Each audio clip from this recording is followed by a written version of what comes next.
This episode is sponsored by Property Filter. Find great deals faster.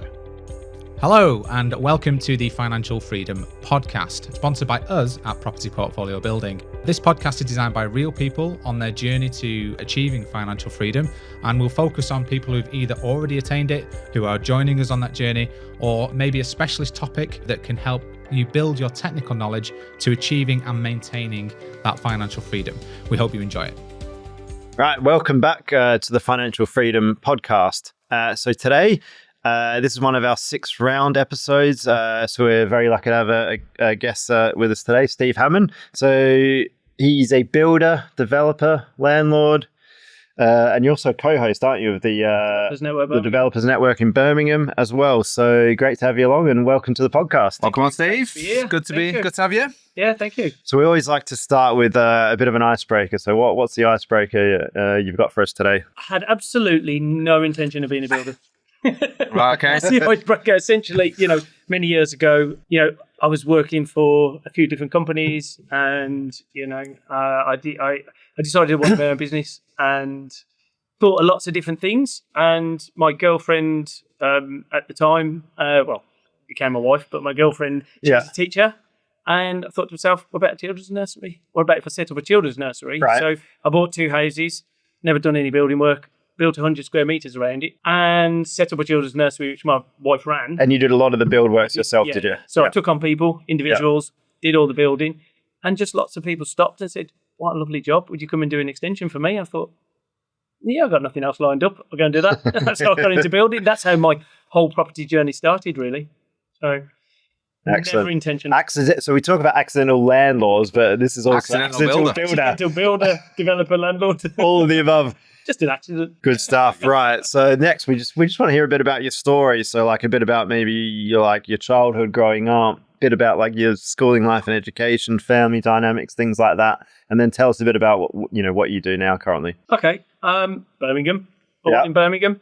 I lived in an area called Northfield, which it's a working class area. And my mum and dad, my dad was actually a kitchen fitter, and mum was a housewife. And that's why I was never intending to get into building, because my dad used to say, this is not an industry you should look at. So went to school. So you didn't take his advice, is what you're saying, basically. Yeah. And, after university, I did business and management at Bradford, which was supposed to be like the best for that course at the time. I didn't know what I wanted to do. And one day I was walking back from one of the lectures, and I saw a Rolls Royce outside, lecture theatre. I thought, I'll go in and have a look at that. Yeah. See what's happening there. And it was a presentation for Rolls Royce motor cars and Bentley motor cars. I thought, that sounds quite good. I like cars. So that was my first job, basically. I worked for Rolls Royce and Bentley.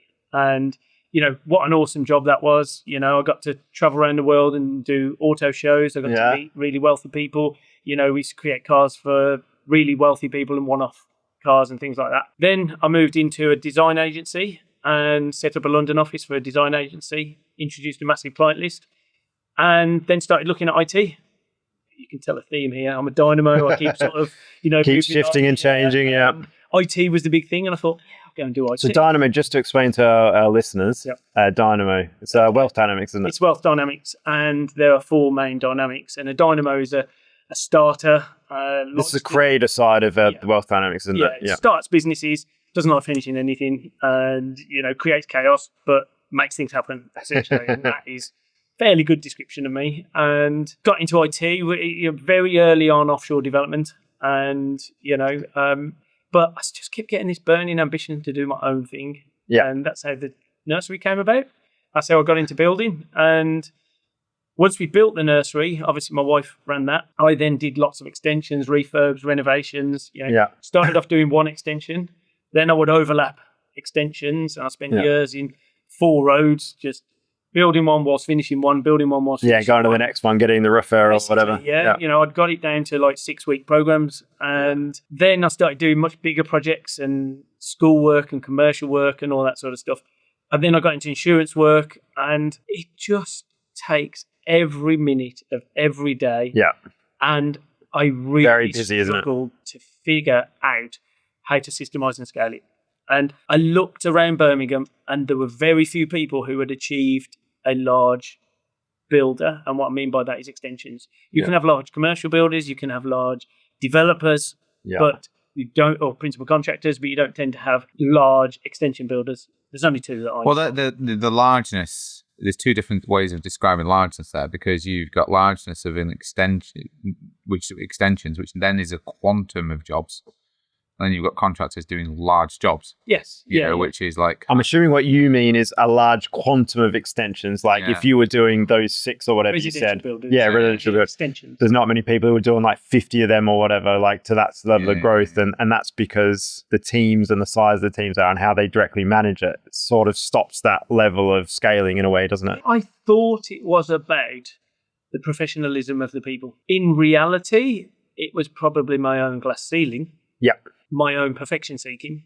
And, you know, I'm 10 years on from, the point at which I decided to change, but I was sort of, and I know now I probably could have done it, knowing what I know now, but I didn't know that then. Yeah, So, yeah. I'd got to about, You just don't know what you don't know at the time, do you? So I'd got to a certain size, doing lots of jobs, and I just remember getting towards Christmas, and I used to become the Christmas Grinch because everybody wanted jobs finished by Christmas. And, yeah. all over you. It's like the world was going to end at Christmas, wasn't it? If it's not done, finish for Christmas, can we finish for Christmas? And I'm like, I hate Christmas. And so I remember going away New Year, and I thought, I don't want to do this anymore. Yeah. But my team that I'd built meant a lot to me. Yeah. I couldn't make them redundant. Yeah. So I had a brainwave while I was away. Let's become a developer. And I'd already started building my portfolio alongside this anyway. So I got back, took a week off, and bought some land and built 14 apartments. That was a massive learning curve. Building an extension to go and building 14 apartments. size, different scale, isn't it? Scale. Yeah. It's not only do I have to go through the planning, I had to go through all of the professional reports teams, yeah. and things that have to be done. Didn't know anything about the testing. Knew absolutely nothing about compartmentalization and fire rigs and all that sort. So you got different, for our listeners, a very good point. So that's something at that scale. You got acoustic requirements, you got fire compartmentation, you got fire strategies, you've got health and safety requirements at a different level with F10 notifications, noise and acoustic requirements. Yeah, so testing between the apartments, you got to test, I think it's 10% of every room, I think it is, or every apartment. I think they're all, It's a good point as well, because even at the small scale landlord development, if you might know a builder and he might be really good at extensions and doing sort of like those types of residential build jobs, but you give him your new 6-bed HMO with building regs, fire regs, and then you ask his opinion. That tends to be what happens. Yeah. How do I do this? He's not going to know generally. And they might not know any of the licensing requirements at all, and they might know part of the building regs, but definitely not all of them. Almost guarantee they don't know 5% and all that. Yeah. Well, I found one, right? Do you remember? I don't even remember this, but one of our mutual friends that we managed a couple of properties for in our lettings agency, he said, "Oh, this guy's just finishing a HMO, and he's worried about the licensing regulations." And I was like, "Where is it?" And he said, "This town." I said, "Oh, I'll be also a bit worried about the planning regulations because, it's asked for and you can't just do that." And he's like, "Oh, right, okay, can you have a chat with him?" And then I went round to the property to have a look and meet this guy. And I walked around and I was just like, this isn't going to pass anything. Yeah. This isn't going to pass anything. And I'm thinking to myself, the first time I've met this chap and I'm going to be breaking some really bad news to him, that A, it's never going to be licensed, B, he's not got planning. His planning in his national space standards are wrong.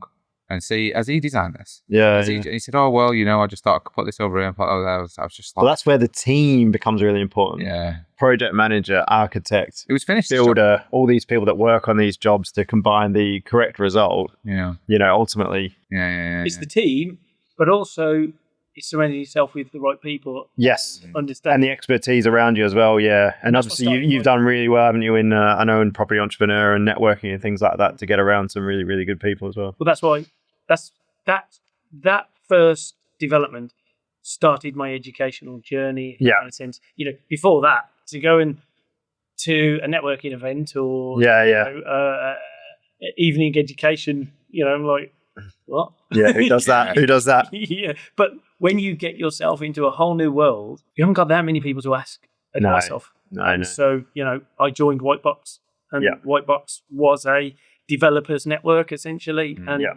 that started all of my desire and realization of importance for personal improvement, self-education. It's super smart because, especially as a builder, when you're in the mix, it's you got to be able to take the time out to do it. To actually recognize that actually I'm now doing something where I probably need to go and spend time with people who've done this before. That's a super smart decision, and one most people don't make, in my opinion. Interesting you say that, because it is, but actually, again, with the benefit of hindsight, the thing I should have done was systemised and scaled and got myself out of business to enable myself to have the time to do it. Because what I actually did was carry on being a builder, because everything surrounded around me, everything relied upon me to work out the air pressure information, all of the reports, get the professionals in, sort everything out. I then started my own self-education journey. I was doing the development part. I was the person showing people around. I was the person doing the health and safety. I was doing 4 people's jobs. Yeah. And that was the beginning of an incremental decline in output and, everything within the businesses. And ultimately, I was the bottleneck for everything. But what it does show is how difficult the jobs are for builders, tradesmen, people like that, because it's very demanding jobs, aren't there? There's lots to do. You're very, very busy, and it's hard to just take a step back off the site and do it. It can be done, obviously, and lots of people have done it really, really well, but it's in no way is it easy, is it? Definitely not. And when people ask me how would I get started in doing that or whatever, I always say, figure out what you can do. What's your USP? What's your superpower? And find somebody who's got the superpowers you don't have. Yeah. Whereas I've always been, I can do everything, so I'll do it. Yeah. And, when you're having to find money, when you're having to show people around, when you're having to do answer all the questions, or do all the bathrooms, or do all the kitchens and stuff like that, it takes your whole life up. Right. Yeah. You have no hours left in the day for doing all the things. And so I've spent the past 12 months really getting myself out of that. I took a break from development to get all of that straight, to put in place a world-class team that I can rely on. I'm on my 4th project manager, and I think I found the right one this time. I've got 2 really... And I'm really, really happy to hear, because I hadn't seen you in maybe 12, 18 months, and a lot of our discussions were, Steve, you need a project manager, you need some good project managers, like that's going to help you 100%. Yeah. So I'm really happy to hear that you've... That's made a fundamental difference. Yeah, it does make a big difference. I'm on my 4th admin person at the moment, and, you've got to try all these different people. We've set a standard and a bar that I'm not going to accept lower than, which... When I was a builder, if I say so myself, we were really good at. Yeah, and I know your reputation is based on good quality. You'll talk about it in a sec, but you've done a lot of big high-end barn conversions, things like that. Really good finish, high quality, low issues, and all these sort of things. So that's something to be really, really proud of. Yeah. The challenge then, like you said, is because you're perfectionist. Is that a way to put it? A perfectionist it's been harder for you to pull 100%. Back because of those reasons. So being a perfectionist was my superpower for doing extensions. Because if I'm doing your extension, people just by nature trusted what I was going to deliver, trusted what I said, and trusted the outcome. As a developer, you can create that product. But if you're creating a mealy oven, and it requires a Lamona, Howden's brand, you're not doing yourself the right outcome. Yeah. And so you have to be able to... And it's a difficult balance sometimes, isn't it, between getting that high-end product, but also managing the cost, as you know. Right, moving forward then. So we're the Financial Freedom Podcast. We always just want to know what financial freedom is, or the definition is to our guests. So what is financial freedom to you? What does it mean? Where are you on that journey? And what strategies are you working on at the moment? Financial freedom, to me, is having the choice not to work. Right. Yep. I know I will never not work. Yeah. It's really interesting. I had a conversation with a friend of mine a while back, and we were talking about what would happen if you won this much, and what would happen if you won that much. And his answer was, if you won £1 million, he'd just pack it all in and go travelling. Yeah. I'm like, but that's not enough to live forever. You are for the rest of your life. And his answer was, obviously, with £10 million, he'd definitely do that. And he said, I don't even need to ask you. Yours would just be a bigger development, and an even bigger development. But the difference would be how I would approach a £10 million development to a £1 million development. Yeah. And so it would be a difference in approach. And I guess what I hadn't quite realised was that if you act and behave like you've achieved, you actually do better.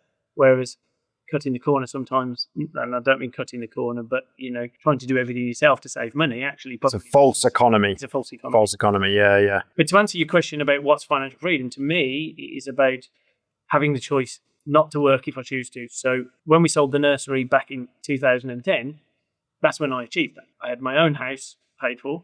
Yep. I had As in mortgage free at the time. mortgage Yeah, free, right. which we turned into a 6-bed house. I had a portfolio that was giving me income. Yeah. And I had money to invest. But I didn't stop, pause, and think what I was going to do next. I just carried on being a builder. 7 years later, I looked up and went, oh, actually, we sold the nursery so I could do other things. And I just carried on building. Yeah, that was when. It's the easy trap though, isn't it? Yeah. It's the this is what I do. I'm just going to get up tomorrow and that's what I'm going to do. I'm going to get up tomorrow and that's what I'm going to do. And generally speaking, something happens. I was booked up for 2 years all the time. Yeah. So it was really easy. And as you say, something happens. Your schedule's made out for you in a way, isn't it? Yeah. And so something happens. You just do get to a point where you've gone, hang on, I've been doing this for a lot of years. What happened to me? Yeah. What happened to those things that I said I was going to do? Yeah. And so in 2010, I said, right, I will make more of the building side because that lit me up. That was my passion. That was my skill. You enjoy it, don't you? Yeah. And I enjoy it. And I love making high-end quality things. And Is it seeing that end result really gives you a good feeling at the end of it? Because I even get that with our projects. Every time you walk around at the end, you can see it was something crap, but now it's something nice. It's that physical difference. That is definitely what drives me, and being able to drive past that, and you can imagine saying to your son, like, I built that, and they'll go, Yeah, they don't. Yeah. You care, but they don't care, basically. Yeah, they don't want to do what you do. They don't care about what you've achieved. No, and so all they care about is that they can play the game again. So to me, it's having the choice to work, and I have chosen to do that. The only thing I would say, even though I chose to work, I didn't choose how I worked, and a little bit of the property entrepreneur stuff, the life by design. I didn't create my life by design. I life by default. Yeah. Oh, yeah. Yeah, that's what I'd describe it as, because to be the builder, doing that many jobs, I was out every night, quoting, visiting, collecting. Yeah. You're working invoicing. Really long hours, weren't you? I remember. So we've obviously released 41 potential episodes where half of them have interviewed people. And what I'm finding more and more is, going back to your what would you do with the 1 million and 10 million question, right? Is the people who potentially are the ones that will become financially free are also the ones that won't retire. Yeah. Probably, yeah. Yeah, it's very... The direct correlation. Well, that's how I got, because as you get to a level of, say, cash flow through property, and you're like, oh, I could potentially retire. You're like, no, I could not. No. I can't think of anything worse than doing that. So when COVID happened, I got COVID, and I lasted about 4 hours sitting there watching telly, and I went, I can't do this. That was it. I went back to work into the office, not to work, but, when I had COVID, I stayed at home, just carried on in the office. And it is just me. I can't sit. I could probably manage a film. Yeah. That's about on a Saturday night or something for a couple of hours. Yeah, I struggle to manage film now. I used to be able to watch films on my own. If I'm on my own, I was a film. It's attention these days. 30 minutes, dopamine is not enough, and I'm off doing something else, Nah. Strange. Right. I want to now know about like a typical day for you. Like, do you have any routines? What does the general day-to-day look like for you? That's a really hard one to answer. And I'll tell you why. Because fundamentally, since my project manager started, my days have changed. And a typical day for me 6 months ago was visiting all the sites, checking out what's going on, probably picking some stuff up in between visiting the sites, going home, then doing paperwork, or going to a networking event, or whatever. And now I don't necessarily have to do that. I still haven't fully got out of the habit of doing it. I still meddle a little bit, if that makes sense. I've just been to site on the way here. Yeah. I found myself almost changing things, and I have to stop myself and go, no, we'll have to chat with John about that. And it's a very difficult habit to get out of, just going there and changing something. And I've also got into the habit of, when people ask me for a solution, the response is always, what's your solution?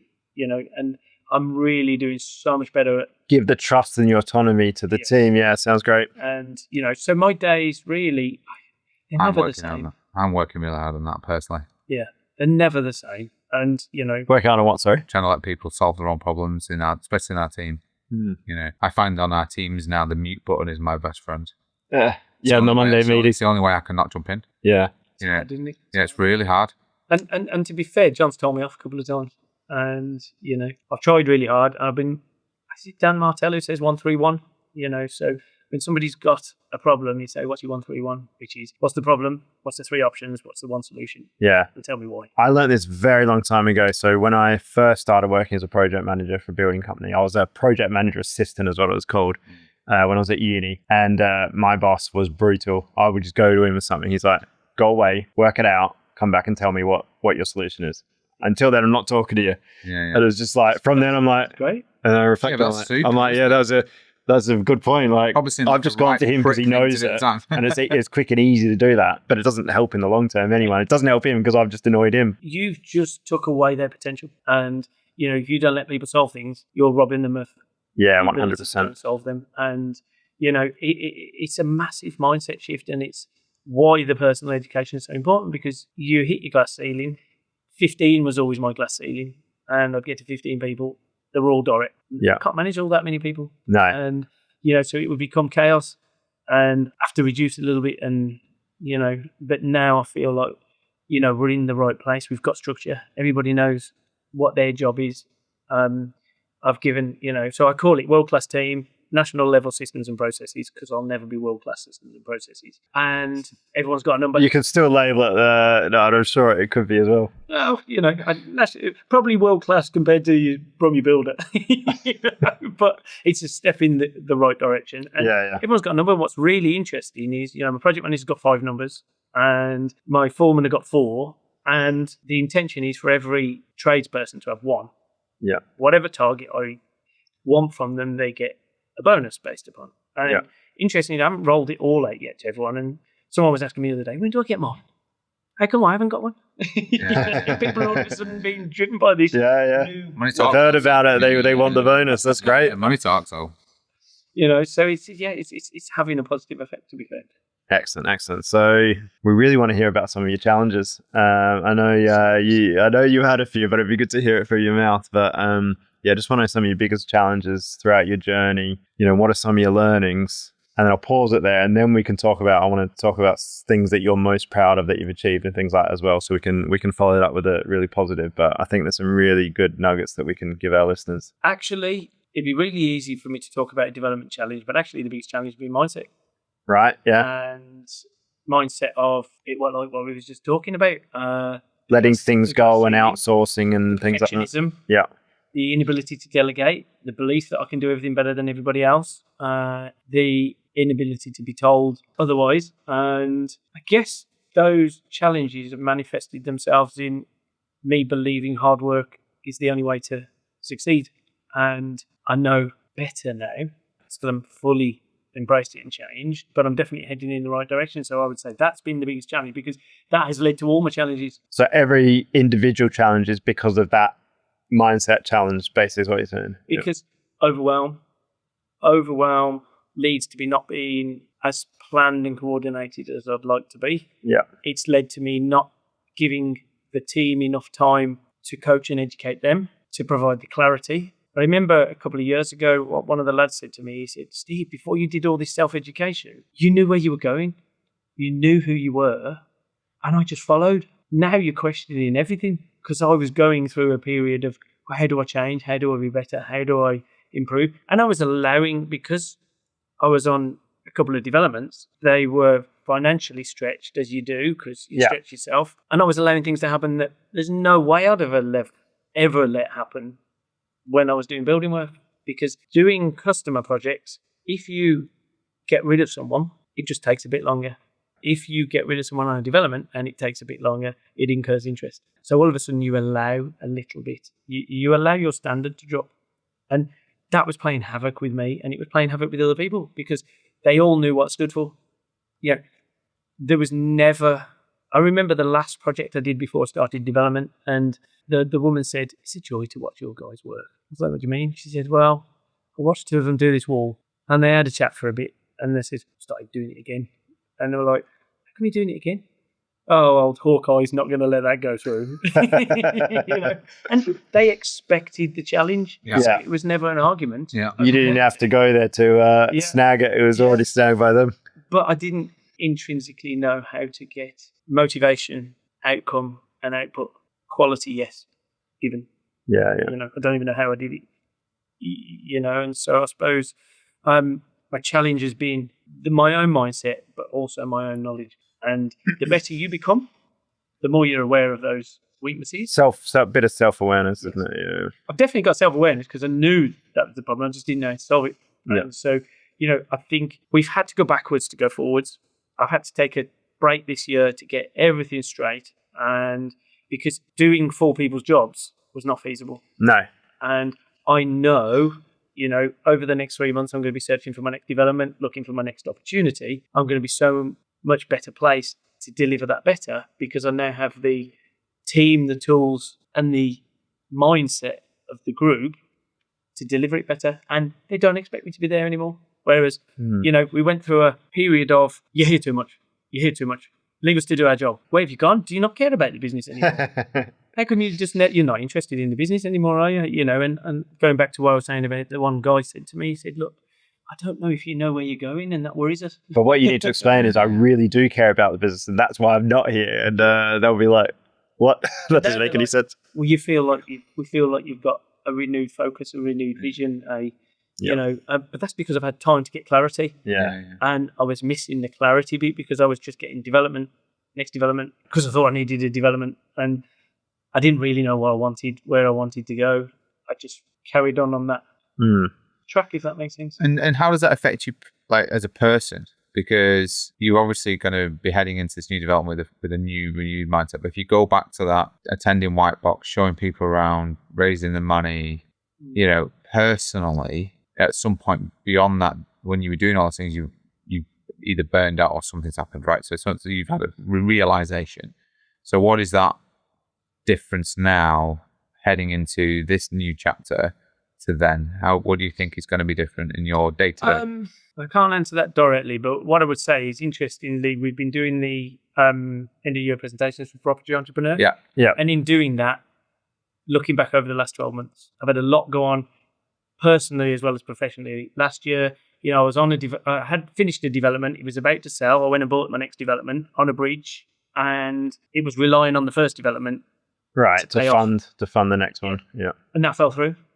And so sale fell through, you mean? The sale fell through. Yeah. So I was doing the next development, and I had no access to money, and I was having to just borrow from everybody I could find. Right. And I had to try and get off the breach, which was really hard as well, because I hadn't got the right mindset again for it. And I was like panicking about getting off this breach. I stopped, and I changed my mindset from asking people, can you lend me some money to get off the breach, to I've got £1 million development and I owe 300,000 on it. Are you interested in a first charge? I had 7 people lined up. When I changed your thought pattern about it. But it was taking up all my time because I was still having to borrow lots of different money everywhere, because I found another purchaser for the first development.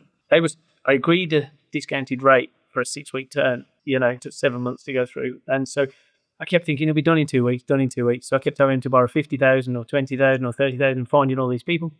And at the same time, my mum and dad were ill. My dad had cancer. My mum and dad were in hospital. I was able to see them, different ends of the hospital. Yeah. Then my sister had a bit of a breakdown. I had to take on her daughter, who's got ADHD and ODD.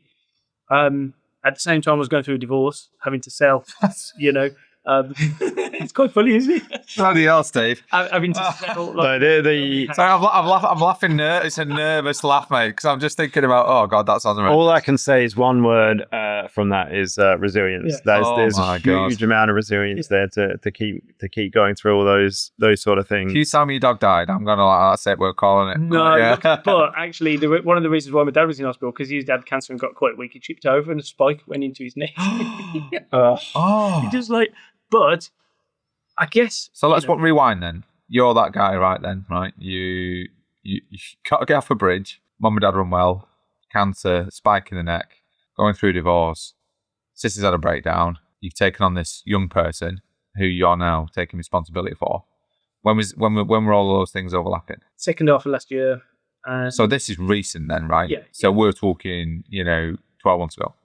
This time 12 months ago. It's still this time 12 happening months now ago. as well. And, and that was part of the thought of, once the development had gone, I need to step back a little bit from development, because I can't have all that chaos in my life. Reset. And relying on that sale to obviously you get the profit at the end, but it's the financial stress in between, isn't it? Yeah. And I think all those things maybe had to happen to make my mindset change. Yeah. And so I knew the only way I could move forward was by removing myself from the business. So my objective was world-class team.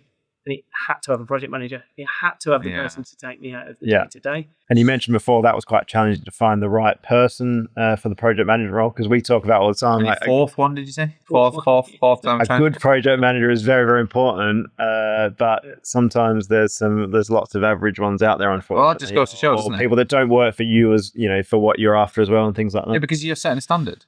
That's come across very clearly in this, that you're setting a standard, and therefore you need your project manager to set a similar standard. Well, you're handing over responsibility for that standard. Yeah. And if they're not at that standard, there's no way you're going to be at that standard. Yeah. And so it's been hard to find that, and I believe I found that, and that's fundamentally changing everything, because that's now giving me some time.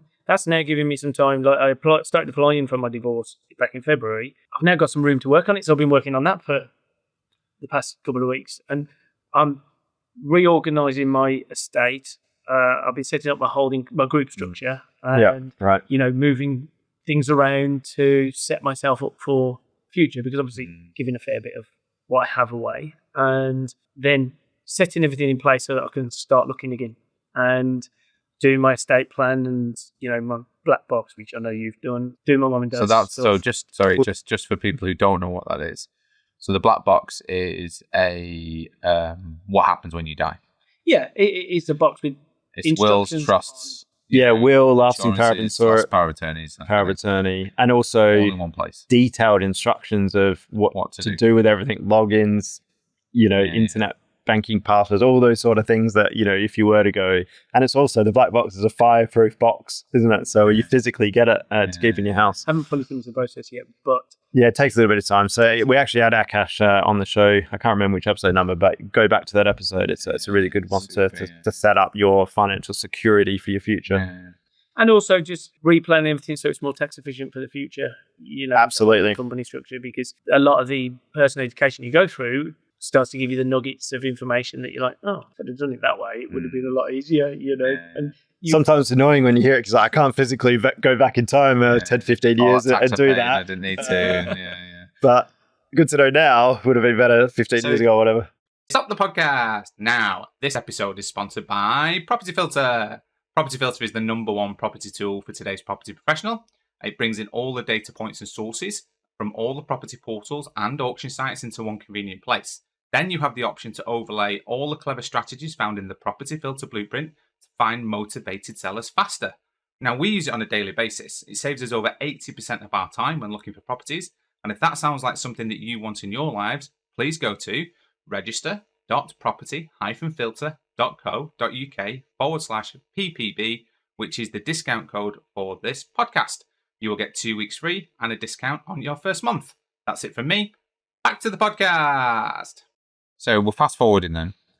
So now you're in a place where you think you get your project manager. You've now got time to sort out the rest of the chaos. I think it's really important, isn't it? I think to make a point here, which is if you want to be successful, you have to be resilient, right? Yeah. And the swimming duck is a great example of this, which is calm on the surface. And that's one. Is it a swan? Yeah. Swan. I like ducks. So I'm going to use a duck. Right? Swans are for the southern. That's right. So no, we have swans. So it's calm on the surface, but underneath you're just paddling furiously, trying to get through, through the things.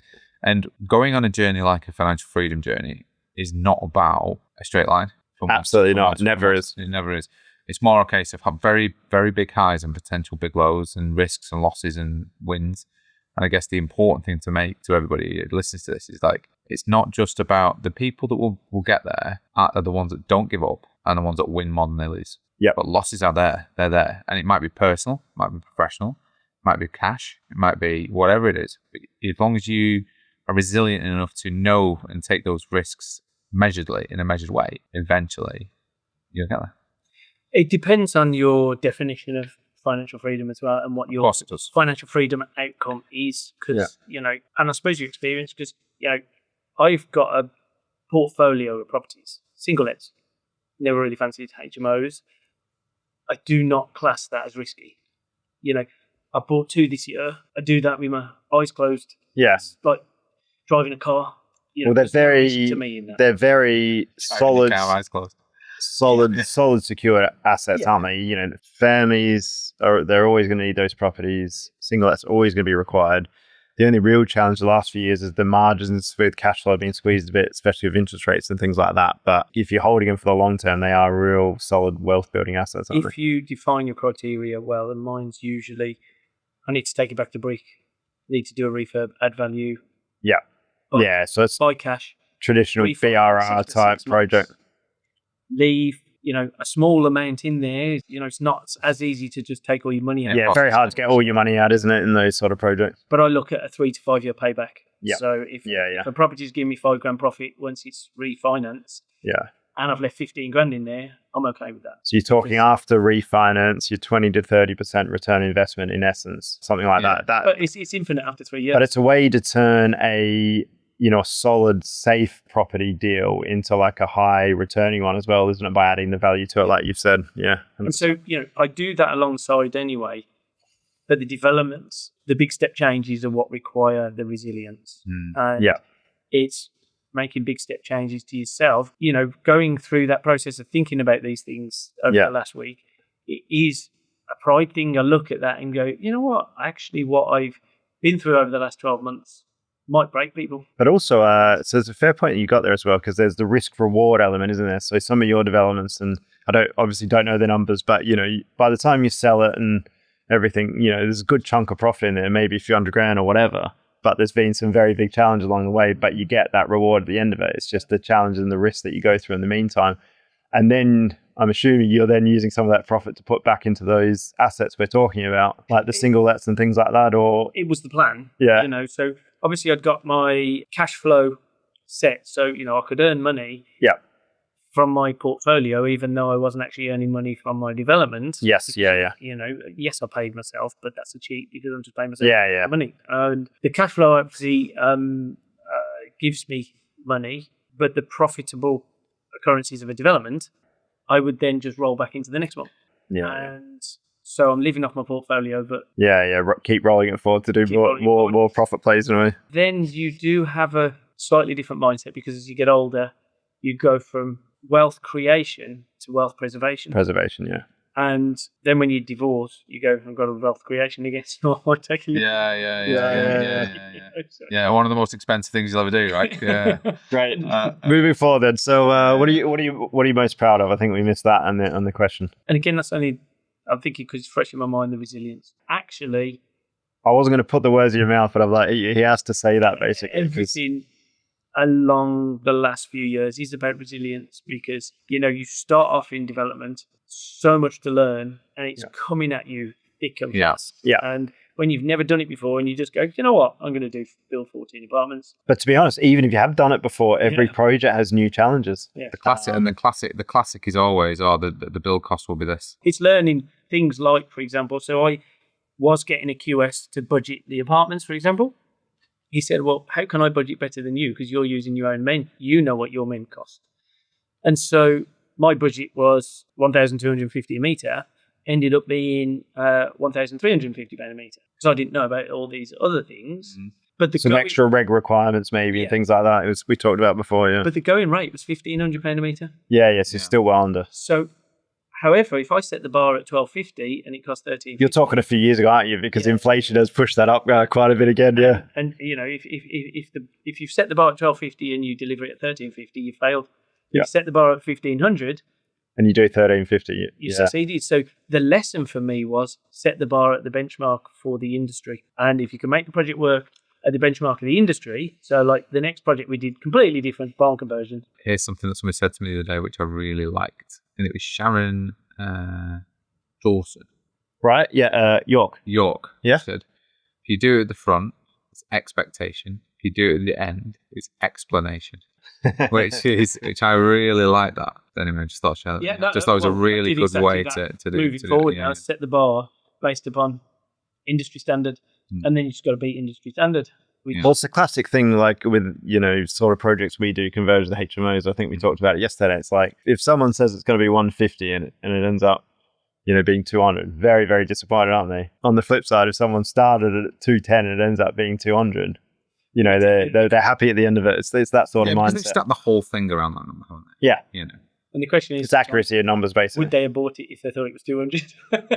Well, exactly. You have a free choice at that point, don't you? So that's the other thing is maybe it's better that they've got it wrong, because at least that they got a deal and it moved them forward, and that might give them wealth over time. So there's that point as well. Cool. Right. So obviously the last few years you've got quite a bit into educational space, haven't you? The networking, property entrepreneur, white box, and all these sort of things. So what's one of the best pieces of advice that you've had from someone that's helped you out? Again, I'm going to keep it to the same topic. Never give up. Never give up. Because you don't fail. Yeah. Give up. And, John Howard, who, is one of the dragons on property. Well, great that you say that, because we've had John Howard as a guest on our podcast. So yeah, tune into that episode. Well, I was chatting with him about that, and he said the sooner you realise and get happy with the fact that 30% of the things you're going to do are going to fail, and just get on with the next one. Yeah, it's just part of the course, isn't it? Failure is a lesson to avoid for the next one.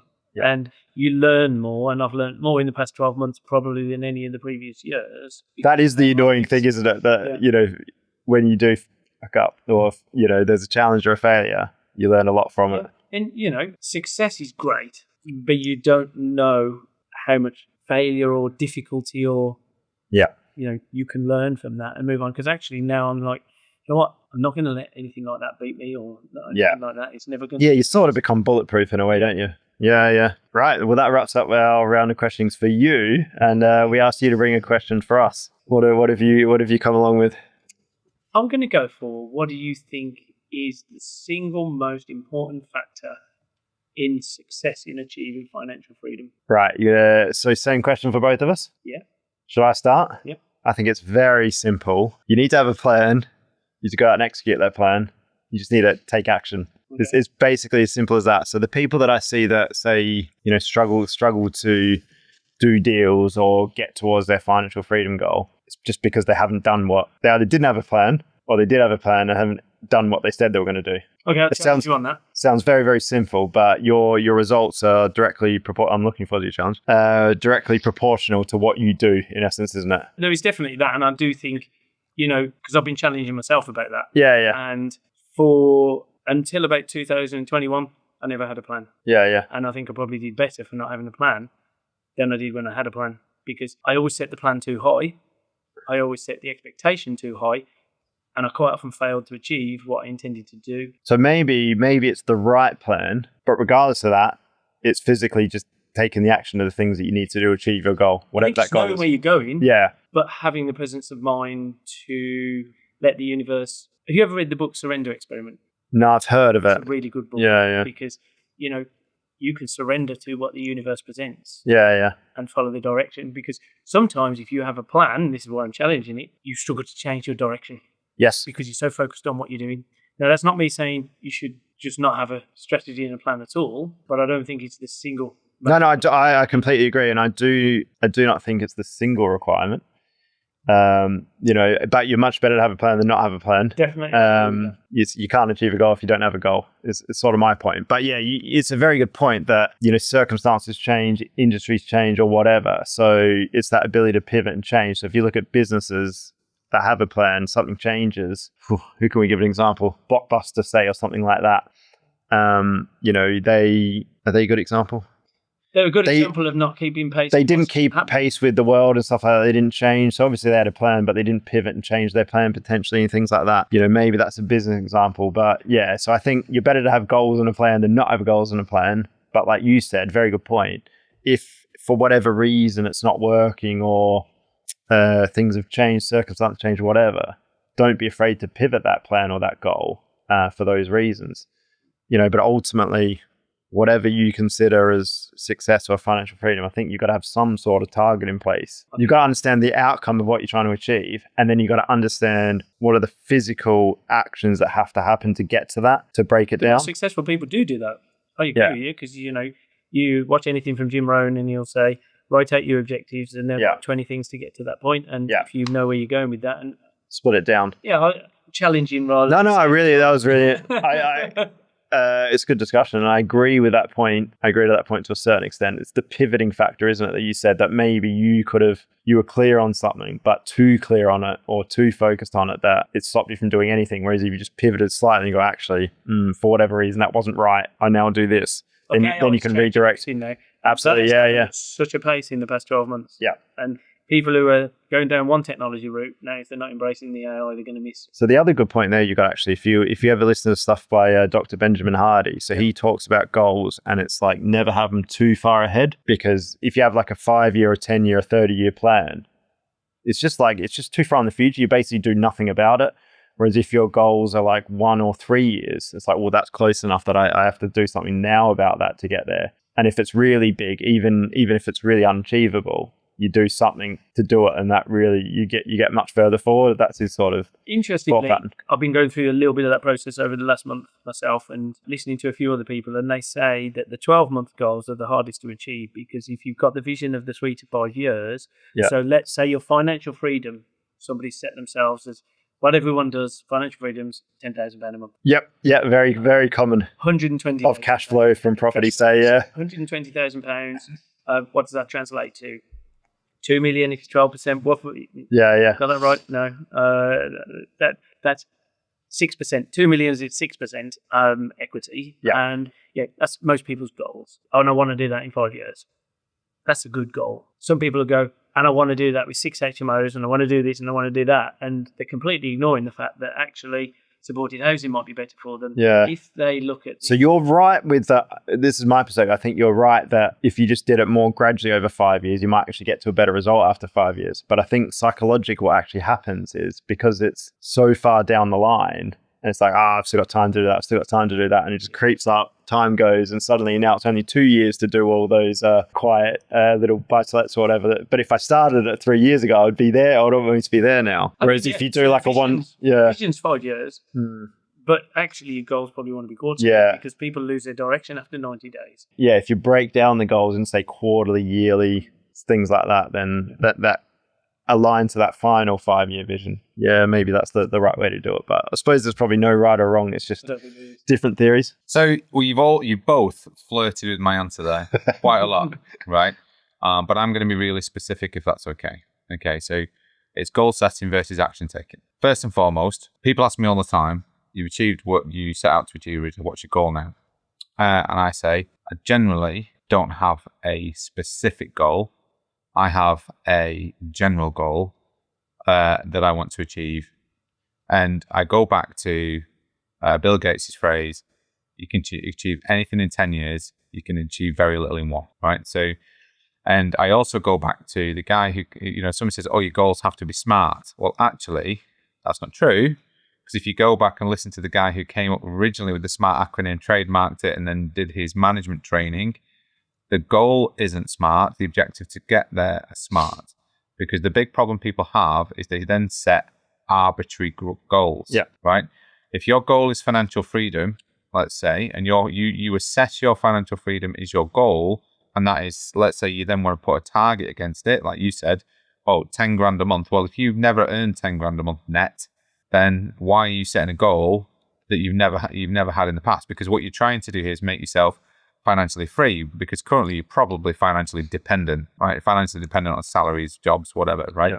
So if you want to become financially free, the goal isn't 10 grand a month. If you're not earning it now, the goal might be replace your salary, or even an earlier goal, which is pay for your life. That would be a very non-arbitrary goal, because you could go away, you could add up all of your things. At that point, if that's your goal, and you say, I want to achieve that in 12 months, danger. Right? Danger. Because what if you don't achieve it in 12 months? Have you failed? Well, but the goal, you can still achieve the goal. Why is it 12 months? Is something going to happen at month 12 and 1 day? Is the world going to close? Because people, it helps to work towards timelines. Yes, yeah. I agree with that. But if you break that goal down into SMART objectives, right? Which is, I want to, let's say it's £3,000 a month. And I want... Some people will then say, oh, well, it's 3 HMOs because I know 1 HMO at six beds is going to give me £1,000. I'd be like, well, it could be 1, 6, 1, 12. You can do that much faster, as an example. But it could be well, actually, what is the first objective? So objective 1 would be the first one that you do. So the first smart objective would be the first one you do, and you can put that against a timeline, because you can say, right, if I want one of these deals, and I speak to people who are doing this type of stuff, I'm probably going to have to have made 10 offers. I'm going to have to follow up. It might take me 4 or 5 months to do the deal or whatever, which means if I'm going to make 10 offers, I'm probably going to do 20 viewings. I'm going to do 20 viewings, and I've only got Tuesdays and Thursday evenings to do that, and I can do two of those. You suddenly got this smart plan forming with this goal in the future. And then actually, when you look at that, you're like, well, actually, if I add all that up, and I've got to then do the transaction, and I've got to do the conveyancing, I've got to do, if I'm adding value back to Brick, it's a bit more than 12 months for my first one. So yeah, until it's physically coming into your bank account. Yeah. So I haven't achieved that 12-month timeline. But what I am doing is taking massive action towards my general goal. So that's the thing I think that moves the bell curve, is if you can actually say, right, be specific on what it is that you want to achieve at your first level, and then put in your smart objectives to achieve that. I genuinely think that's going to move you forward faster. If your goal you're trying to give your goal a timeline, if you're trying to make it measurable, it's measurable normally because of a value, but it might not be. If you get to 2,800, well, it's not 3,000. If you get to 3,200, it's overachieving the goal. At what point do you go, well, actually, it's not that. What I need to do is I need to just have this sort of smart goals, and then see how I'm getting on, measure what I can improve on those things. Because then if I want to accelerate beyond that journey, I can then revisit it. And so your goals should never be arbitrary, but it also shouldn't be like you guys were talking about, too far in the distance. If it's too far in the distance, it's not going to happen. So let's say, the key thing is, people say to it is, oh, well, if it's not 10 grand, it's 6 grand. When do you want to achieve that? 2 years. How much money have we got? Because it's all the things. Your goal should also then include your capital requirements. It should include your how you're going to get there, what type of strategy you're going to do, what type of people you're going to serve. And then you're breaking down these smart objectives. And if you can get those, then that 6 grand, you're going to be able to say, well, actually, it might not be 2 years, it might be 3 years, it might be 4 years. And then you forgive yourself for the journey. And you can take the massive action just to get going. Because that's what freezes people. If they set a goal, 10 grand a month, and then they realize that they're going to spend, the first HMO development or the first flats development, it's going to cost X amount of money. It's going to take a year, 2 years. It's only going to return this. So they stop. It's too far. It's too much. And I think that's the thing that stops people from getting there, being totally open. They're trying to be either setting an arbitrary goal or an arbitrary timeline. I think with the arbitrary, it's a very good point. So that 10,000 mark, I think you mentioned it as well. It's very, very arbitrary. And generally, it's with the time frame, what does that actually mean? Yeah. So if you took one of my first major goals in property, when it was to leave the day job into 2021, it was to get to basically £6,000 to £7,000 at the time in net cash flow from property. What that meant, though, to do it in that short space of time, was a huge amount of leverage. So if you think 10 projects in a year, all with bridging, development finance, and other people's money, it's a lot of leverage, a lot of risk, stuff like that. Ultimately, I got there. Yeah. It was very, very challenging and lots of risk and stuff like that. So realistically, if I just worked back and physically said, actually, if I just extended that a year, that would have been a lot less leverage, a lot less money borrowed and all these sort of things. And, maybe my sanity was more or whatever. So it's a weird one to know what's the right and wrong, because ultimately I got to the goal and it worked well for me. But the goal, at what expense? And I think sometimes you can get too fixated on one thing. So your goal was to leave your day job, So if you hadn't have achieved that in that timeline by almost killing yourself, you looked unwell at that time. Yeah, but I was going to, because of the timeline, I was going to do it. Exactly. Because you were doing it. But if I didn't have that timeline, you wouldn't have done it. I would have done it. But it's let's say you achieved half of that, but then we said, right, well, actually, what do you need now? You only need 3. Well, how do I do that? It might not be another 4 or 5 projects. It might have been launch our business sooner. Yeah. Because it gives you that opportunity to review. Maybe I was. Yeah, I was. I was very fixated on it. Fixated on one thing, 100%. But I think there's good and bad to it, isn't it? The fixation got to the goal, but the fixation stopped you from looking outside of the plan in a way. I think also there's a few things in that. I think what you were talking about. I think the book's called Measure What Matters, and I've never read that. Google used to use that system. Right. I think they still do. And what they do is, I think they call it the objective, and then they have 5 key outcomes. So the objective would be to be financially free. So you set the longer term sort of scenario, and then you have key outcomes that are smart. So first of all, it would be do 100 sales calls a day, Yeah. visit 12 a week, offer on 6, X amount, yeah. find one by the end of the year. And then, for the following year, it would be leave your job, so they break it down into, I think it was called objectives and key outcomes, and it's very similar to what you were saying. And I think it is having the longer term. I don't know if you read the book called Traction. Nope. So Traction talks about your vision, and then, so I think it's your 10, your 5, your 3, and your 1 year plans. If you've got your 10-year plan, that determines your 5 year and your 3 year and, your 12-month. And they say that, every quarter you should reassess the goals for Even the long term. Yeah. And I think they call them rocks and different things based upon that, the sand and things going in the jar. And, all different ways work for different people. And if you hadn't put yourself into that pressure, which you set yourself the target, you could have made it over 2 years, but you put yourself in that spot. Once you was in it, you had to. Yeah. And I think, it just wasn't going to happen, basically, if you know what I mean. Yeah. And so I think, we've got into a lot of conversation there about goals and objectives and all that sort of stuff. And I think a lot of that is about the ability to plan and hold yourself accountable. Yes. It's action. You know, it's taking action, yeah. ultimately. And like you say, everyone's different, aren't they? And some people need more accountability from peers. Some hold themselves to account well. So there's lots of different factors there for different people. Whereas I'd probably say consistency and resilience. Consistency, agree. Consistency and action. 100% agree. Follows, aren't they? I think that's the same sort of theme, the consistency in action. That's the same sort of thing. Resilience, 100% agree. There's going to be knocks along the way, and you just, the ability to push through them is to get to a goal, basically. 100%. And the ability, someone else was saying that your ability to succeed is about how often you can get slapped around the face and kicked in the bollocks. Okay. Well, Like when you were doing that, you made yourself ill. Yeah. We saw the American guy. It was a bit whoop for me, but Michael Bernov, or whatever he's called. He's the author of Average Sucks. Have you heard of that? I've heard of it, yeah. Yeah, so not read it, but he just said, your success is directly related to how much crap you're willing to deal with. Yep. Great. And that's it.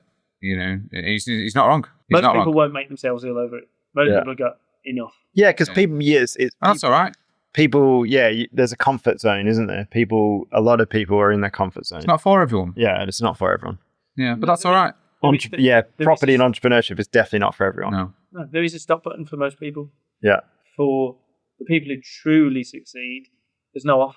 Yeah, all I would say is the people that maybe think they can't get out of the comfort zone, they'd probably they'd be surprised what they could. Yeah. If they did change something, maybe they'd surprise themselves. Maybe. Yeah. So even though it's not for everyone, there's probably a lot of people who can move out of that what I call that zone. Everyone's capable of it. Yeah, exactly. That's my point. Choose that. We do it as a choice. Yeah, And like I realised probably I bought the car I really wanted. I bought an M5. Yeah. Many years ago. It was like 2007 or something like that. 5-litre V10. I wanted this car for a long time. I bought it. 3 months later, I'm like, what else I could buy now? Yeah. And I've realised I'm never going to be happy because what I will do is achieve the thing I set out to achieve. Yeah. Set a new goal. That's forgotten then. So there's another book that I really want to read. Really been telling me to do, The Gap and the Gain. Yeah. Because I am constantly in the gap.